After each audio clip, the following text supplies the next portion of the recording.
जिस दिन से राम मंदिर चढ़ावा चोरी के मामले का खुलासा हुआ, तभी से जी न्यूज इस मामले से जुड़े हर सच को बेनकाब कर रहा है, आपके सामने ले आ रहा है। और इसी कड़ी में जी न्यूज की मुहिम आखिरकार रंग ले आई। दरअसल राम मंदिर चढ़ावा और दानकोष की जिम्मेदारी स्वामी गोविंद देवगिरी महाराज के पास थी, क्योंकि वही राम मंदिर ट्रस्ट के कोषाध्यक्ष हैं, कोष के जिम्मेदार। लेकिन अब इसी मामले पर गोविंद देवगिरी महाराज ने अब तक लगातार वो चुप्पी साध रखे थे, वो मौन थे। और इसी चुप्पी पर सवाल उठाते हुए जी न्यूज ने खबर चलाई, गोविंद देवगिरी से सवाल पूछा। इसके बाद उनकी पहली सफाई आई। आखिर क्या सफाई थी उनकी, देखिए।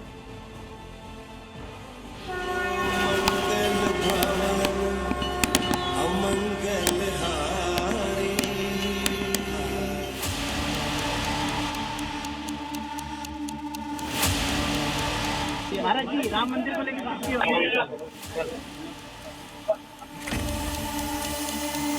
गोविंद देवगिरी महाराज की ये चुप्पी, राम मंदिर चढ़ावा चोरी केस से जुड़े सवालों पर साधा कुछ इस तरह का मौन। राम मंदिर का मुद्दा करोड़ों लोगों की आस्था का।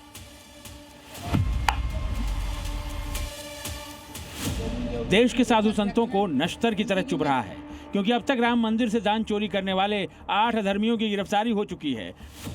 ट्रस्ट से जुड़े वरिष्ठ पदाधिकारियों के इस्तीफे हो चुके हैं। लेकिन जिस गोविंद देवगिरी महाराज पर ट्रस्ट के कोष प्रबंधन की सीधी जिम्मेदारी थी, जिसे दान से मिले धन और बहुमूल्य आभूषण को मैनेज करना था, जिसे दान की प्रक्रिया को भ्रष्टाचार मुक्त बनाए रखना था, वही इस पूरे प्रकरण से न सिर्फ गायब है, बल्कि उसका एक बयान तक नहीं आया।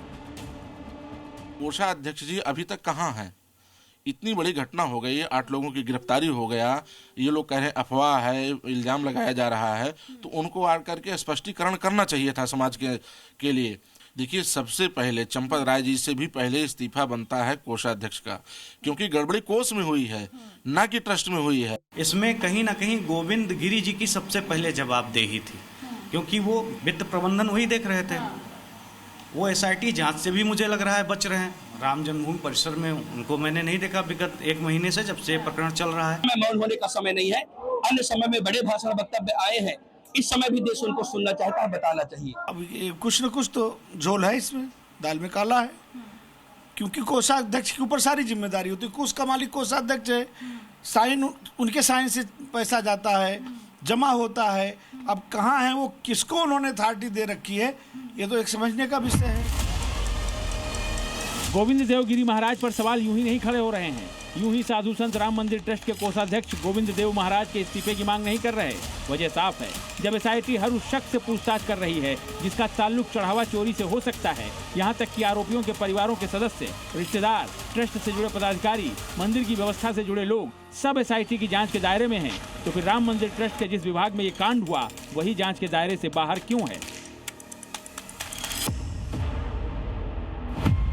चंपत राय जी से पूछताछ की, अनिल मिश्रा जी से पूछताछ की, गोपाल राव से पूछताछ की, लेकिन अभी तक ऐसा सुनने में नहीं आया कि SIT ने कोषाध्यक्ष माननीय स्वामी गोविंद देवगिरी जी से पूछताछ की। SIT से और माननीय मुख्यमंत्री जी योगी आदित्यनाथ जी से मेरा निवेदन है कि तत्काल प्रभाव से कोषाध्यक्ष का पता लगाएं और SIT के समक्ष उनके भी बयान लिए जाएं, जिससे पता चले कि आखिर इसमें और बड़े बड़े दोषी कितने हैं। आप कहाँ सो रहे थे?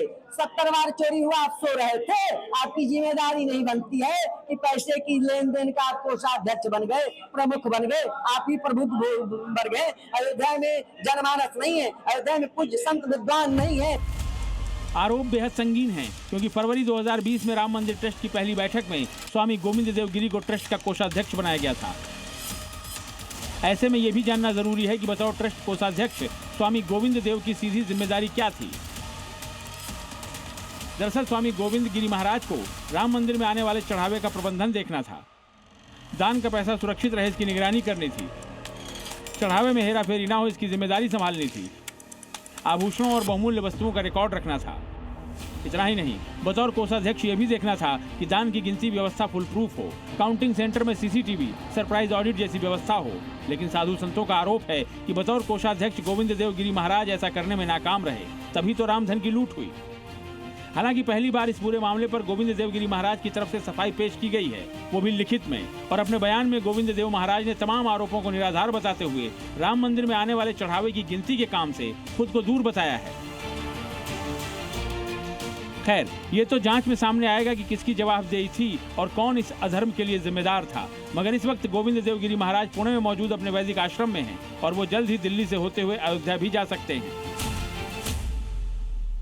लेकिन आप यहाँ पे देख सकते हैं कि पूना का ये वेद श्री तपोवन करके आश्रम है और लगभग 11 एकड़ में फैला हुआ यह बहुत बड़ा मकान और ये प्रॉपर्टी आपको दिखाई दे रही है।